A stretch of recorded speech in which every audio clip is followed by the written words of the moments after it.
الحمدللہ الحمدللہ وکفا وسلام علی عبادہ الذین اصطفیٰ اما بعد فاعوذ باللہ من الشیطان الرجیم بسم اللہ الرحمن الرحیم وَإِذْ قَالَ إِبْرَاهِيمُ رَبِّ أَرِنِي كَيْفَ تُحْيِي الْمَوْتَى قَالَ أَوَلَمْ تُؤْمِنْ قَالَ بَلَى وَلَكِنْ لِيَطْمَئِنَّ قَلْبِي قال فخذ أربعة من الطير فصرهن إليك ثم اجعل على كل جبل منهن جزعا ثم ادعهن يأتينك سعيا واعلم أن الله عزيز حكيم سبحانك لا علم لنا إلا ما علمتنا إنك أنت العليم الحكيم رب اشرح لي صدري ويسر لي أمري واحلل عقدة من لساني يفقهوا قولي رب زدني علما صدق اللہ العظیم۔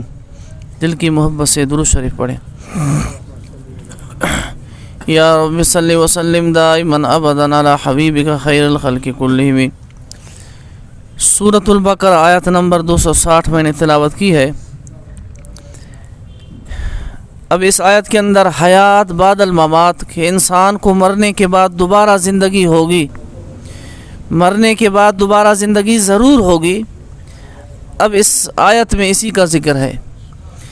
کہتے ہیں کہ حضرت ابراہیم علیہ السلام جا رہے تھے تو حضرت ابراہیم علیہ السلام نے کوئی مرا ہوا جانور دیکھا۔ اب اس کے بعد دیکھا کہ پہلے سمندر کے اندر چلا گیا، مچھلیوں نے اسے کھایا، پھر اس کے بعد جب باہر آیا تو حیوانات نے اسے کھایا، پھر دیکھا کہ اس کے بعد پرندے آئے اڑتے ہوئے، انہوں نے بھی اسے کھایا۔ اب ابراہیم علیہ السلام نے کہا کہ یا اللہ، اگر انسان اس طرح ہو جائے کہ وہ ریزہ ہو جائے، ٹکڑے ٹکڑے ہو جائے، اس کے ریزہ ہوا کے اندر اڑ جائیں، سمندر کے اندر مل جائیں، اب اس کے بعد دوبارہ زندگی کیسے ہوگی؟ کیا وہ آدمی بھی دوبارہ زندہ ہوگا؟ حضرت ابراہیم علیہ السلام نے یہ سوال کیا تو فرماتے ہیں وَإِذْ قَالَ إِبْرَاهِيمُ رَبِّ أَرِنِي كَيْفَ تُحْيِي الْمَوْتَى، جب کہا ابراہیم علیہ السلام نے اے میرا رب دکھا مجھے کہ کیسے زندہ کرے گا تو مردے کو۔ قال اولم تؤمن، فرمایا کیا تجھے یقین نہیں؟ قال بلا ولکن لیطمئن قلبی، یا اللہ مجھے پورا یقین ہے لیکن میں دیکھوں تاکہ اطمینان ہو جائے۔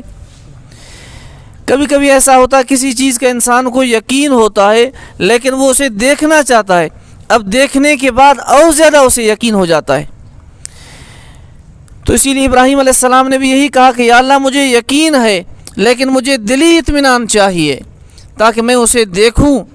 اب اللہ تعالیٰ نے فرمایا اے ابراہیم ایسے کر کے 4 پرندے لے لے۔ اب قرآن مجید کے اندر پرندوں کا نام نہیں، لیکن علماء نے لکھا کہ وہ 4 پرندے مور، اسی طرح کبوتر، اسی طرح مرغا اور چوتھا نمبر کوا، یہ 4 قسم کے پرندے۔ فرمایا یہ پرندے لے لے، پھر اس کے بعد کافی وقت تک اپنے پاس ان کو رکھ لے اور ان کو ہلا لے، جب تو ان کو بلائے تو تیری طرف بھاگتے ہوئے آئیں، تیری طرف اڑتے ہوئے آئیں۔ تو ابراہیم علیہ السلام نے 4 پرندے پکڑے، اپنے پاس رکھے، ان کو ہلایا۔ اب اس کے بعد حکم ہوا کہ ان کو ذبح کر۔ ذبح کرنے کے بعد ان کے سر اپنے پاس رکھ لے، 4 پرندوں کے سر، پھر اس کے بعد ان کے پر بھی نکال لے، پھر اس کے بعد ان کے گوشت کے ٹکڑے ٹکڑے کر دے، گوشت کو کیما کر دے۔ اب فرمایا کہ ان سب کو آپس میں ملا لے، ملانے کے بعد 4 پہاڑوں پہ ان کو رکھ لے، ایک پہاڑ پہ اتنا حصہ 4 پہاڑوں پہ رکھ لے۔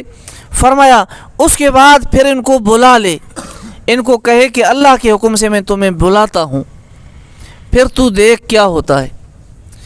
ابراہیم علیہ السلام نے اسی طرح ذبح کیا، ان کے سر اپنے پاس رکھے، پھر اس کے بعد ان کو ٹکڑے ٹکڑے کر دیا، ان کے پر بھی نکال لیے اور گوشت کے ساتھ ملا دیا 4 قسموں کو، پھر اس کے بعد رکھا۔ ابراہیم علیہ السلام نے جب ان کو بلایا تو وہاں سے اٹھ کے آپس میں ملنا شروع ہو گیا۔ جو کبوتر کا خون تھا وہ اسی کے پاس چلا گیا، جو مرغے کا گوشت تھا وہ اسی کے پاس چلا گیا، جو مور کے پر تھے وہ اسی کے پاس چلے گئے۔ ابراہیم علیہ السلام دیکھ رہے ہیں کہ اڑتا ہوا مل رہا ہے، وہ اس کے ساتھ مل رہا ہے، دوڑتا ہوا آ رہا ہے، سب آپس میں ملنا شروع ہو گیا۔ پھر اس کے بعد سر بھی ان کے مل گئے، اب اس کے بعد ان کے اندر روح بھی آ گئی۔ اب فرمایا سمدہن یأتینک سایہ، اے ابراہیم پھر اس کے بعد تو دیکھے گا تیری طرف دوڑتے ہوئے آئیں گے، اڑتے ہوئے نہیں۔ اڑتے ہوئے میں انسان کو شک ہو سکتا ہے کوئی اور پرندہ اڑ کے آیا، اب یہ دوڑتے ہوئے تیری طرف آ رہے ہیں، تو ان کو دیکھ رہا ہے، اور یہ بھی حکم دیا کہ اپنے پاس رکھ لے، ان کو ہلا لے۔ ہلا لے کیوں؟ آدمی جب پرندہ اپنے پاس رکھ لے کوئی چیز، اس کو بار بار دیکھے اسے یقین ہو جاتا ہے واقعی میرا ہی وہ پرندہ ہے، ایسا نہ ہو کہ انسان کو شبہ نہ ہو جائے کسی اور کا تھا۔ تو فرمایا اس کے بعد جب ان کو بلائے گا وہ تیری طرف دوڑتے ہوئے آئے گا۔ ابراہیم علیہ السلام نے ایسا ہی کیا، پھر اس کے بعد دیکھا وہ دوڑتا ہوا اس کی طرف آیا۔ اب ابراہیم علیہ السلام نے کہا کہ یا اللہ مجھے اطمینان ہو گیا۔ دوستو اسی طرح زندگی، مرنے کے بعد دوبارہ زندگی ایسے ہی ہوگی، اللہ تعالیٰ اسی طرح اٹھائیں گے۔ رب کے لیے اٹھانا کوئی مشکل نہیں۔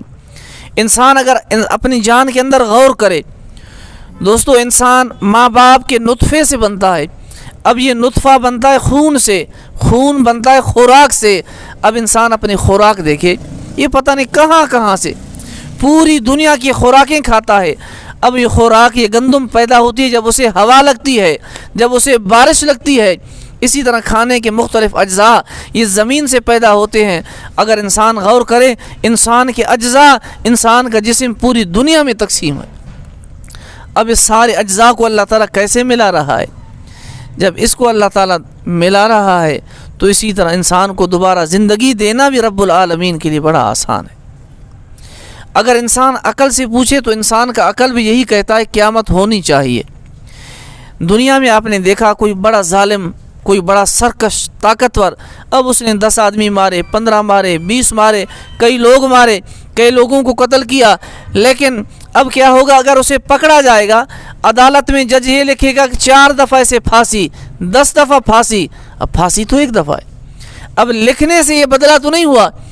اسی لیے انسان کا عقل یہ کہتا ہے کہ ایسی کوئی جگہ ہونی چاہیے، ایسی کوئی انصاف والی عدالت ہونی چاہیے، ایسا کوئی مقام ہونا چاہیے کہ اس سے ایک ایک خون کا، ایک ایک چیز کا بدلہ لیا جائے۔ اسی کا نام قیامت ہے، اسی کا نام حشر ہے کہ انسان دوبارہ ضرور اٹھے گا۔ دنیا میں یہی ہے، بڑا کوئی ظالم سے ظالم کسی غریب کی عزت پہ حملہ کرتا ہے، زمین قبضہ کر لیتا ہے، قتل کر لیتا ہے۔ اب دنیا میں تو کوئی اس نے کچھ نہیں کر سکا، لیکن اس کے بعد قیامت میں رب کی عدالت میں انصاف ہوگا۔ تو اسی لیے دوستو مرنے کے بعد دوبارہ زندگی، اللہ تعالیٰ نے قیامت کو، مرنے کے بعد زندگی کو بار بار ذکر فرمایا۔ اب یہ ضروری عقائد میں سے ہے، اگر کوئی آخرت کو نہیں مانتا تو اس کا اسلام نامکمل ہے۔ پیارے پیغمبر امام الانبیاء سے پوچھا گیا، عبداللہ ابن جزعان بڑا سخی گزرا ہے عرب میں، بہت بڑا سخی، کہتے ہیں کہ اس نے اتنا بڑا پیالہ بنایا تھا، وہ پیالہ ہر وقت کھانے پینے سے بھرا ہوتا تھا، لوگ اپنے سواریوں پہ، اونٹوں پہ آ کے کھڑے ہو کے کھا کے واپس چلے جاتے۔ عرب میں اس کی مثالیں دی جاتی تھی۔ ام المومنین عائشہ صدیقہ نے فرمایا، اے اللہ کے نبی، عبداللہ ابن جزعان کو کچھ فائدہ ملے گا سخاوت کا؟ پیارے پیغمبر نے فرمایا کہ اس نے زندگی میں کبھی یہ نہیں کہا تھا کہ مرنے کے بعد زندگی ہوگی، کبھی اس نے یہ نہیں کہا کہ مرنے کے بعد دوبارہ حساب و کتاب، اسی لیے سب اس کا بیکار ہے، آخرت میں کچھ نہیں ملے گا۔ تو اسی لیے دوستو یہ اسلامی عقائد میں سے ہے، حیات بعد الممات، مرنے کے بعد زندگی ضرور ہوگی۔ اب یہ کہ انسان مر جائے، کھپ جائے، مٹی ہو جائے گا، انسان اپنے ابتدا پہ غور کر، تیری ابتدا کیا تھی؟ اللہ تعالیٰ نے تجھے پہلی دفعہ پیدا کیا۔ دنیا میں کسی بھی چیز کو پہلی دفعہ پیدا کرنا مشکل ہوتا ہے، دوبارہ پیدا کرنا، بنانا آسان ہوتا ہے۔ جب بالکل نام و نشان نہ تھا، هل اتى على الانسان حين من الدهر لم يكن شيئا مذكورا، اے انسان تیرے اوپر ایسا وقت آیا کہ تیرا نام و نشان نہ تھا، ہم دنیا میں نہ تھے، کسی کو پتہ بھی نہیں تھا کس شکل کے ہوں گے، کس علاقے میں ہوں گے، کس قوم کے ہوں گے، کس نام کے ہوں گے، کس ذات کے ہوں گے، کچھ پتہ نہیں تھا۔ اللہ تعالیٰ نے ہمیں پیدا فرمایا، جب رب نے پہلی دفعہ پیدا فرمایا، اب دوبارہ زندہ کرنا رب کے لیے کوئی مشکل نہیں۔ تو اسی لیے یہ عقیدہ انتہائی ضروری، جس آدمی کو آخرت پہ، قیامت پہ جتنا یقین ہو، اس آدمی کے اندر اتنا خوف خدا آتا ہے۔ جس آدمی کو یہ یقین ہو کہ رب کے سامنے کھڑا ہونا ہے، رب کے سامنے ہر چیز کا حساب و کتاب دینا ہوگا، اللہ تعالیٰ کی عدالت میں ایسا انصاف فرمایا۔ دنیا میں اگر کسی بکری نے سینگ والی بکری نے بغیر سینگ والے کو مارا تھا، اب دنیا میں تو بدلہ نہیں ہو سکا، لیکن کل قیامت کے دن اللہ تعالیٰ دوبارہ دونوں کو پیدا فرمائیں گے۔ آخرت جنت و جہنم تو انسانوں کے لیے ہے، جانوروں کے لیے نہیں، لیکن رب کی عدالت، اللہ کا انصاف یہ کہ اللہ تعالیٰ دونوں کو پیدا فرمائیں گے اور اسے سینگ مل جائیں گے، پھر کہا جائے گا کہ اپنا بدلہ اس سے لے لے۔